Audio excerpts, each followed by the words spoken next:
Hope comes and stops us in our tracks. Bravely we prove in our striving, trudging together each day. Where there's a will, there's a way.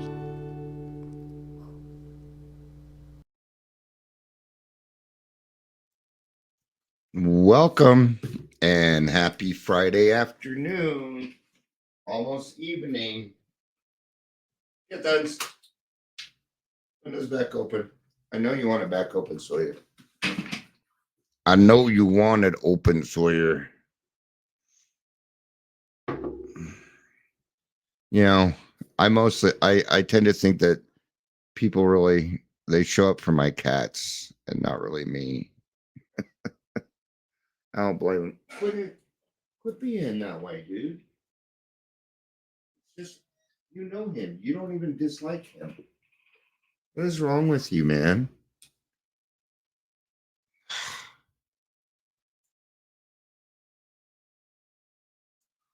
Hey, Michelle. Good to see you. Good to see you.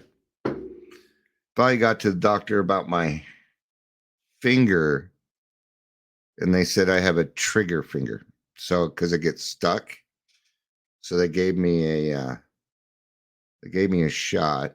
It's doing it again. It's going to take a little bit for it to be better.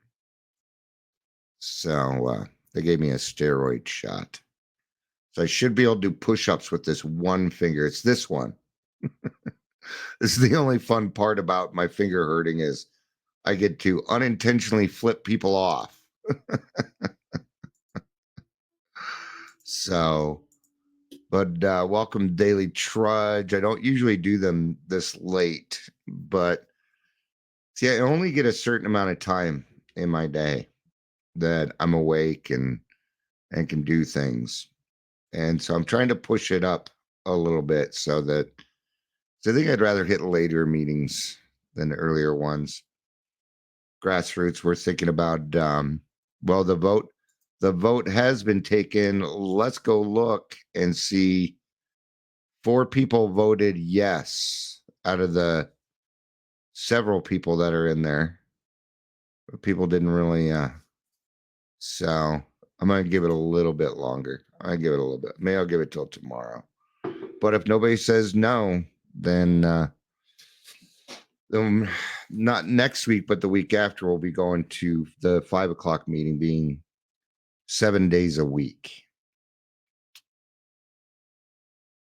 So in this one, but for this podcast, we are going to do a random reading from the big book. Wasn't sure what topic, as long as I'm okay with it too, though. It really kind of depends on what it gives me, but I was curious as to what God would like me to talk about. And I was in a meeting earlier, and I need to tell you something. The big book and the 12 by 12 is what we use to help people get through the steps. And, I will not tolerate the bashing of Bill. Do not bash him around me. Anyway, might need to point out there's a vote. I literally put a poll in there, Michelle. Amber says, "What up, Arnold Finger?" As in Arnold Schwarzenegger. I'll be back. I used my middle finger for those that don't have a camera. The podcast from Pop Bean, it doesn't have it. I think you can do video on there, but every time I try it, it's like, this is an invalid format type. And I'm like, well, that means I have to switch it all around and pay for it. And, nah. We get what we get. I also don't charge for any of this because what would you really donate for? I mean, it just wouldn't make any sense. I did have a really good meeting with Aurora Mental Health. And even the person I was talking to, who's a clinical psychologist, said she's like, because we talked about I'm like, I can certainly help with your peers and I can educate. I can do things like that. That's what I do. I educate. It's mostly what I do. And she was talking about not just the people in East Metro. They have a lot of different areas. They have IOP. They have regular mental health, domestic violence help, grief, that sort of thing. But we're talking about me training and educating on the topic of alcoholism for everybody working at Aurora Mental Health. Little bit of bad news. If you could put my friend Dane in your prayers, man. He's a really cool motherfucker. And because of the recovery services and things like that, he's having to look for something else. I'm not sure if he's going to stay where he's at part time or what. He hasn't answered, so bummer. All right, I grabbed my phone for a reason. Oops. Give me a random number between 1 and 164. 52. 52, the bedevilments. I'm not a big book thumper or nothing. It just happens to know that. All right. So we're going to go back a little bit. We're in We Agnostics. Well, let's see what it goes. Oh, no, we're just going to go ahead and we're going to start on the top of page 52 for anybody that would like to follow along. Welcome to the Daily Trudge, or in this case, the Double Daily Trudge.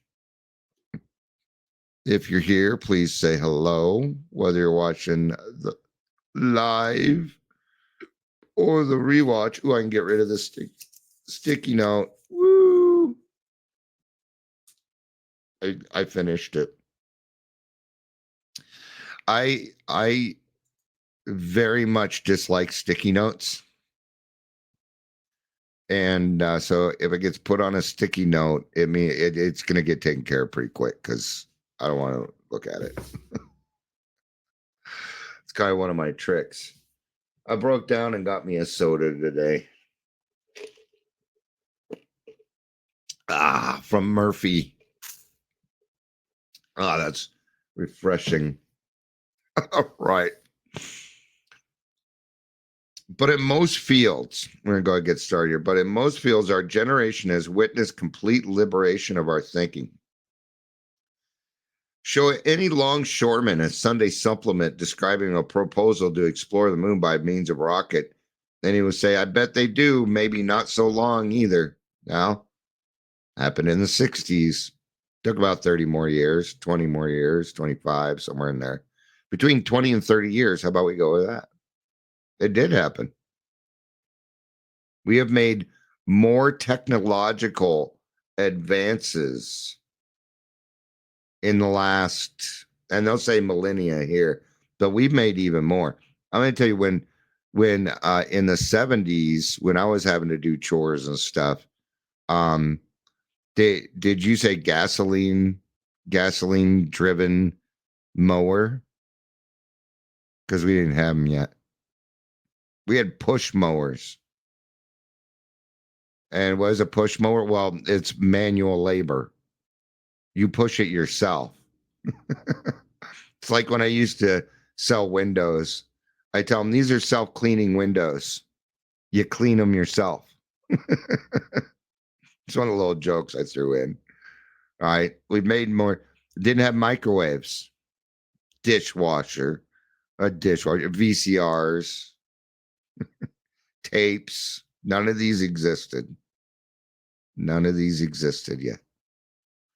Now I've got 8 tracks, tapes, records, MP3s, all sorts of different ways to listen to music. I can pick up my phone and listen to any song I want to.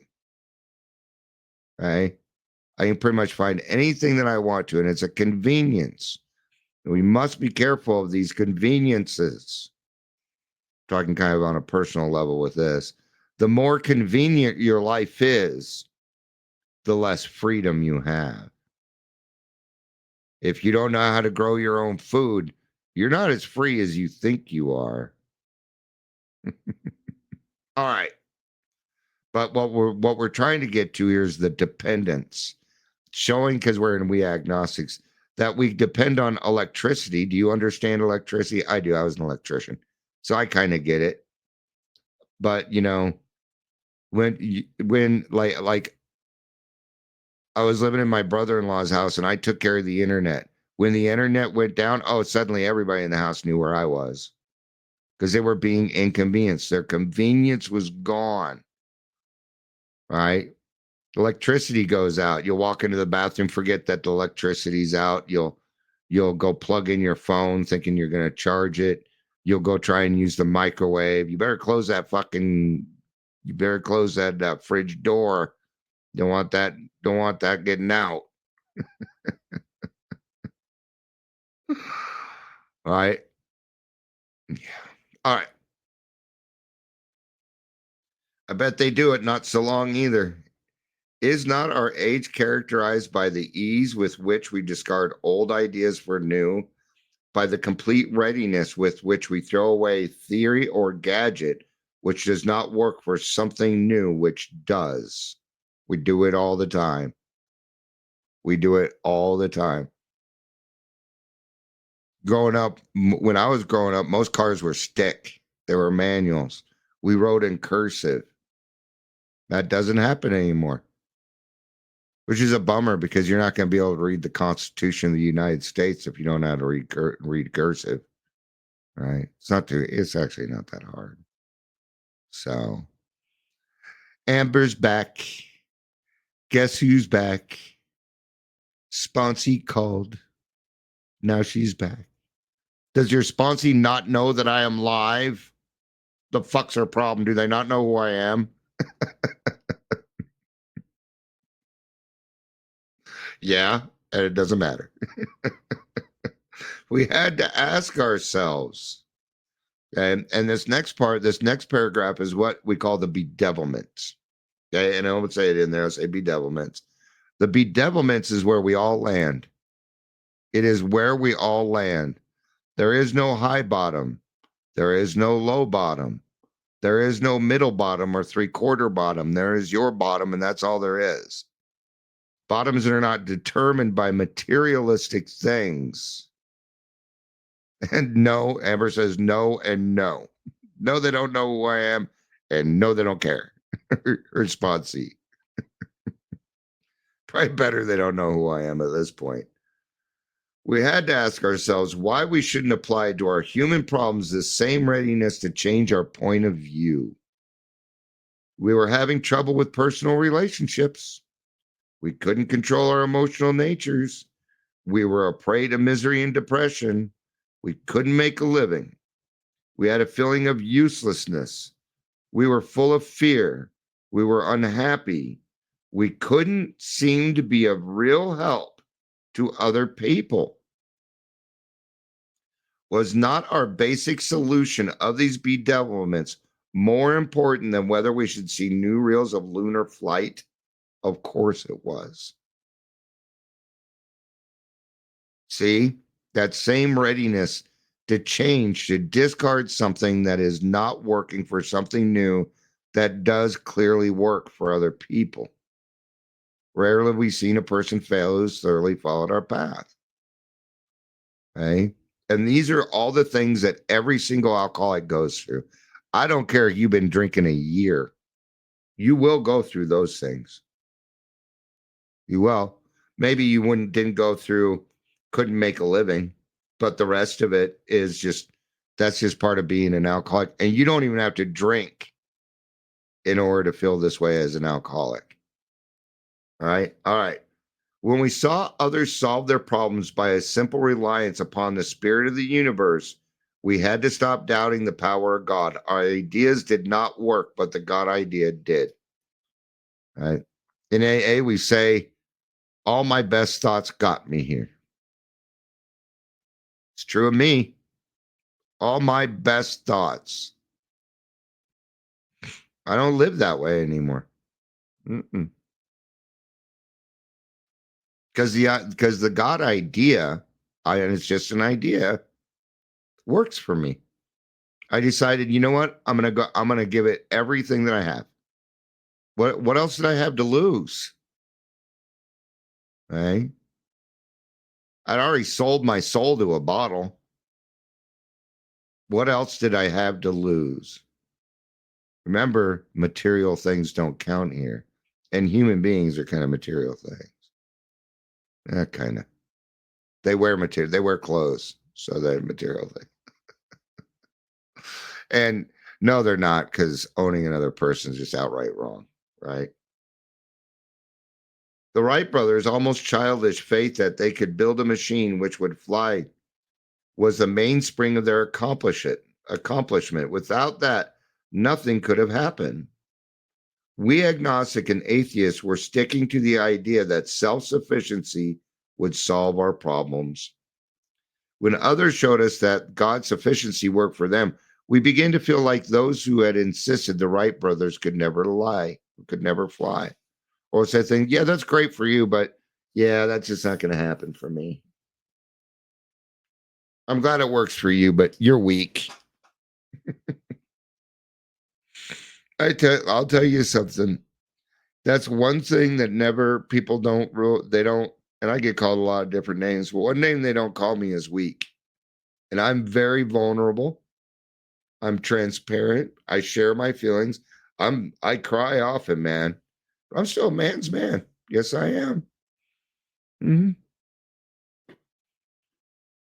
See, all those things actually give me strength. It's the courage. And I can do that.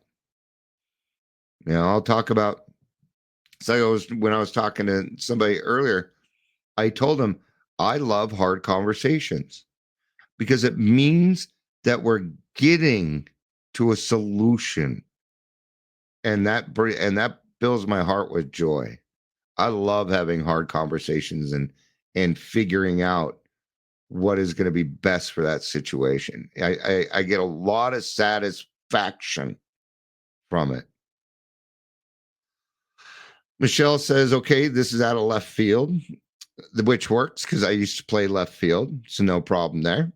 But it popped into my head just now. I dreamed I met you in person, but you were completely different in person.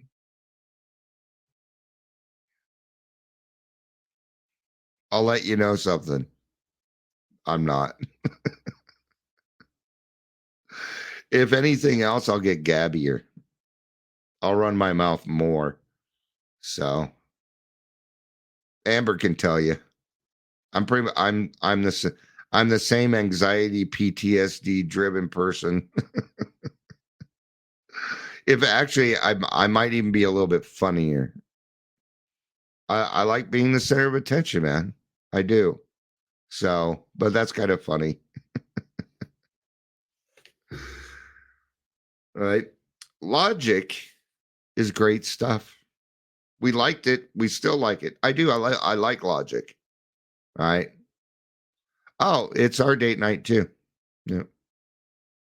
Our date night too. Enchilada night. Enchilada. Oh, enchilada.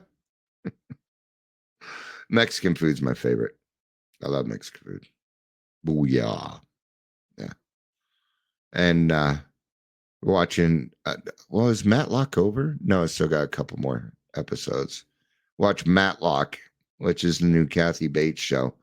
It's pretty good, man. I really like that show. She did a great job. And we're watching Wheel of Time, which is a book by Robert Jordan that I wrote, that I read years and years and years and years and years ago.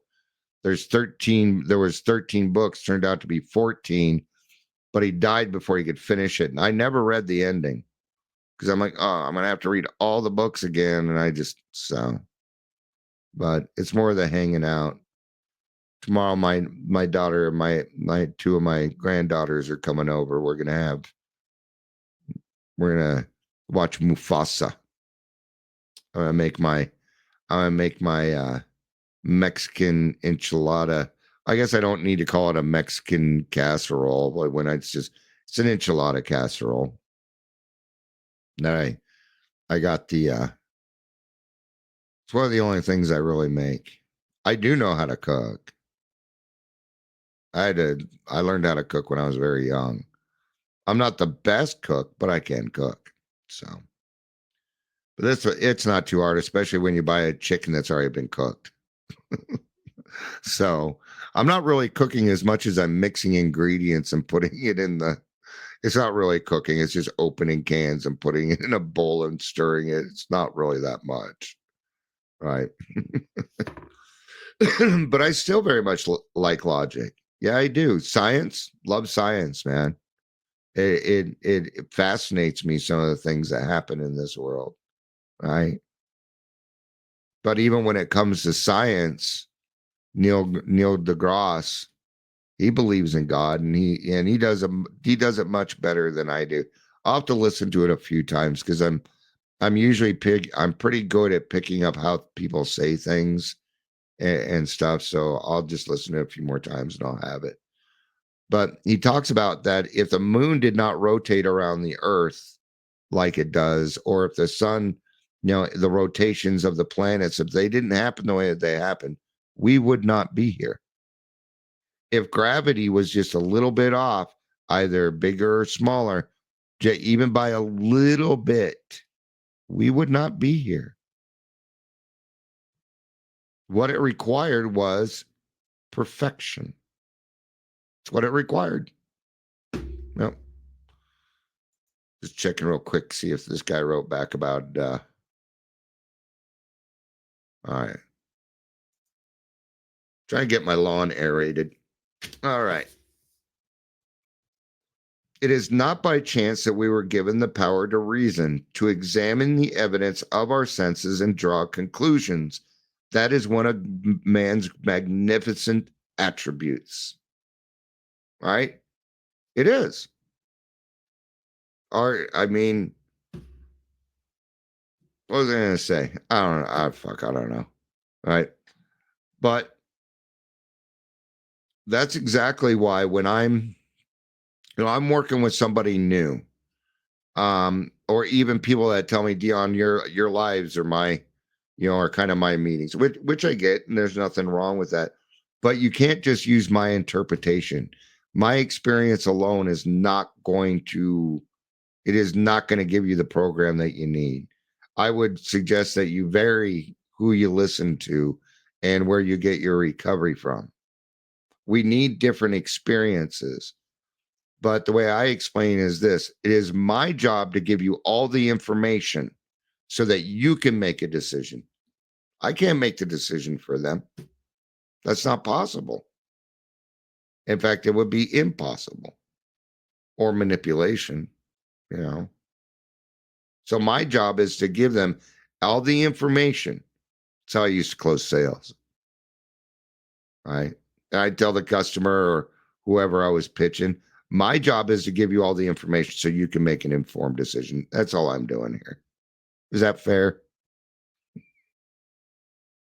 And they always say, yeah, what do they say? No, that's not fair. I'd rather you not get. And what am I doing? I got a yes.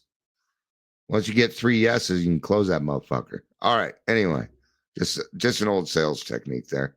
But it's weird how a lot of my sales techniques and the way that I work with people are a lot the same. Was I a really good salesperson? Yes, I was. Problem was I couldn't abuse when it came to money, I didn't feel right abusing people. So if you base it off the amount of money I made from sales, you probably would not consider me, an elite. I tried to do oil and gas. No, too much for me. Dion couldn't handle it. I couldn't handle it. All right. We agnostically inclined would not feel satisfied with a proposal which does not lend itself to reasonable approach and interpretation. Hence, we are pains to tell why we think our present faith is reasonable, why we think it more sane and logical to believe than not to believe, why we say our former thinking was soft and mushy when we threw our hands up in the air, threw our hands up in doubt and said, we don't know.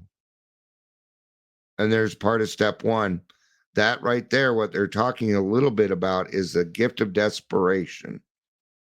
And the first honest thing that we say when we get into AA, I don't know. And it's a great place to start. I still don't know. There's a lot of things I don't know about in the program. Every time I go through the big book with another person, I see something new. It happens every single time. And I'm not looking for it. It just happens. It just happens. Right? When we became alcoholics crushed by self-imposed crisis, we could not postpone or evade. We had to fearlessly face the proposition that God either is everything or he is nothing. God either is or he isn't. What was our choice to be? Right? There's a lot of gray area in Alcoholics Anonymous. A lot of gray. But when it comes to this, no, there is no gray. It is a black or white situation. This is what I call a pregnant situation. You're either pregnant or you're not. You can't be kind of. You're either. So right here, what was our choice to be? There again, they covered the gift of desperation a little bit. When we became alcoholics crushed by self-imposed crisis, the things that I did. We talked about this earlier in the earlier live or podcast, whatever we want to call it, that we had to get rid of the word blame. You had to get rid of the word blame, right? So that it says the self-imposed crisis, we could, and it, I wish it'd say we could no longer postpone or evade, because that's what they're saying. In other words, the alcohol ain't working no more. We get drunk and it's still the same fucked up shit in our head and the feelings and everything else. That's that part. Then we had to fearlessly face the proposition. Shell says, I understand now why we read the book over and over. Yeah. That's why. Yeah. It's because there's more to discover.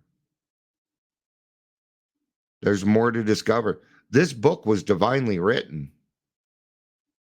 I believe that. I believe that. 100 alcoholics agreeing on something, 100 alcoholics agreeing on 164 pages. There's got to be some kind of God in there, right? Especially considering the traditions weren't out yet. All right. There's several different reasons. The main reason is that we continue learning. We continue learning. Right. And you'll see something new. And you'll even read a paragraph that you read 100 fucking times. But this time it hit different. Being taught the program and teaching the program gives you a different perspective. Yep. Gives you a different perspective. And each time you go through it with somebody new, since their needs are different and you are meeting them where they are at, every time you go through it with somebody else, you will get a different perspective.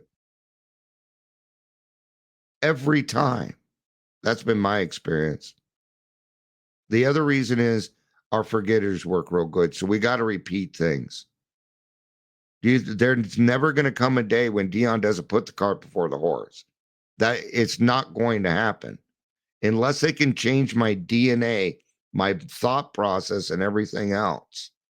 What happened is what changes my reaction to life. Right?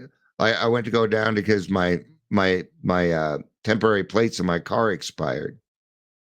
I went down to the DMV and they're like, well, the paperwork hasn't come in yet. Okay, thank you.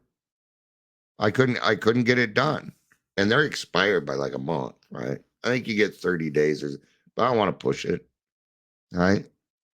But there was no reason to have a bad attitude with this person because somebody else didn't do it. And because I was nice, she's like, when the plates do, when it does happen, you get it. You know what? So your wife doesn't have to come down here and take time off. Just call this number and we'll get it taken care of for you. Well, thank you. I appreciate that. It's partly the voice. Trust me, it's partly the voice. I know. There's no reason for me to be rude. I'm the one that made the mistake. I knew damn well they weren't going to do it because my wife wasn't there. It didn't pop into my head, but I know that. Car's under her name, not mine. But it got taken care of. Yeah.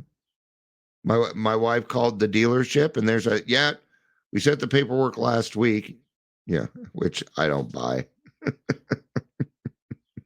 Right. It's been 3 months.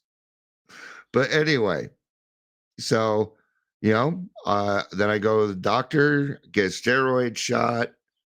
And it was funny because I checked in and I was like really early. And I was, they tell you, get here 15, 20 minutes. I'm like, no, I ain't waiting. I'll get there on the appointed time. But I didn't even have a chance to sit down before they called my name. What was that?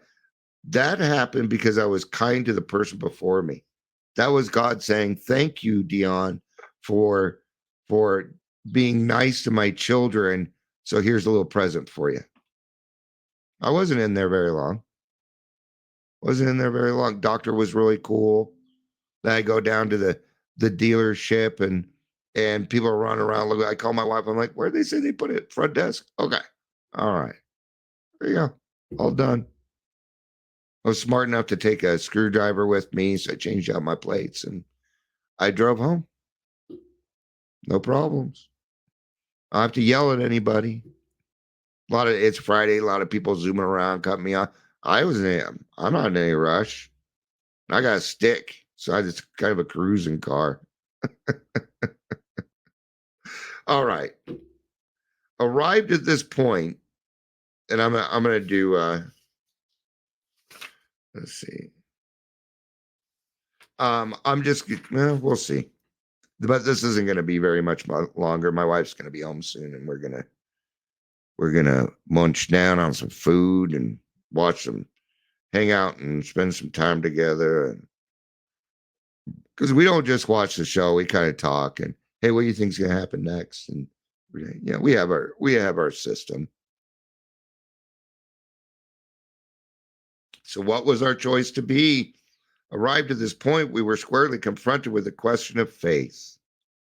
We couldn't duck the issue. Some of us had already walked far over the bridge of reason toward the desired shore of faith. The outlines and the promise of the new land had brought luster to tired eyes and fresh courage to flagging spirits. Friendly hands had stretched out in welcome. We were grateful that reason had brought us so far, but somehow we couldn't quite step ashore. Perhaps we had been leaning too heavily on reason that last mile, and we did not like to lose our support. Man, they're being nice about it. I'll just put it plainly. Like when I first got in the program, this would have been back in the like mid 80s when I was in treatment. I was like, what a bunch of weak fucks. Always relying on God and your God and it. And I was just closed my I was on the shore of reason, right? And even then when it would come out of my mouth, I knew it wasn't quite right. I knew it was not quite right. What I was saying wasn't right. I've always felt God, even from when I was younger. There was one time because growing up, we lived in the foothills. I lived in the mountains for the first 9 years of my life. And I was coming home from school and there was this water drain and somehow the water caught me and started to pull me into the drain. And I was holding on by one hand and it was pulling me. And if it would have got me, it would have killed me. And somehow I found the strength to yank myself out of there. My parents didn't believe me. They thought I was lying to them. And I remember I remember quite clearly how I felt the presence of God, that God had saved my life. And I thanked him for it. And I swore to him that I would never go near that thing again. Right. And I didn't. That was natural. So we didn't like to lose our support, and that was natural. But let us think a little more closely. Without it, without knowing it, have we not brought to where we stood by a certain kind of faith? For did not we believe in our own reasoning? Well, that's certainly a type of faith. Did we not have confidence in our ability to think? That's faith. What was that but a sort of faith? Yes, we have been faithful, objectively faithful to the God of reason. So, in one way or another, we discovered that faith had been involved all the time. That reminds me of two things. Number one, footprints in the sand. And if you have not read that, what it is, there's a picture where there's, anyway, picture doesn't matter. But pretty much in the poem, the guy or gal is asking, hey, I noticed through my life that a lot of times there's two sets of footprints in the sand. But when things were hard, when things were tough, when I needed you the most, there was only one set of footprints in the sand. Why, God? And God's answer is because it was at those times that I carried you. Besides, you don't wear a size 11, Dion. Did you look how big the footprints were? They didn't match yours today. I always like to go a little bit further. So my best friend, I've only had really one best friend. And even then, I still wonder if we were best friends. Anyway, we'd gone to the bar and he was with his fiance, right? And both atheists, militant atheists, do not believe in God. Nope. And closed-minded, not that it mattered, right? And even then, I was still, when I went back out drinking, but they were talking and they were telling the story how they met, and they said that it was fate. And I said, no, it wasn't. You're atheist. Fate is bigger than you. That would be a God. And you're atheist. So you got to pick one there. Was it God that brought you together, or was it not? She didn't like me much after that. Hey, we were having a theological discussion. They couldn't handle it, man. And you know what? It's not like I know my stuff.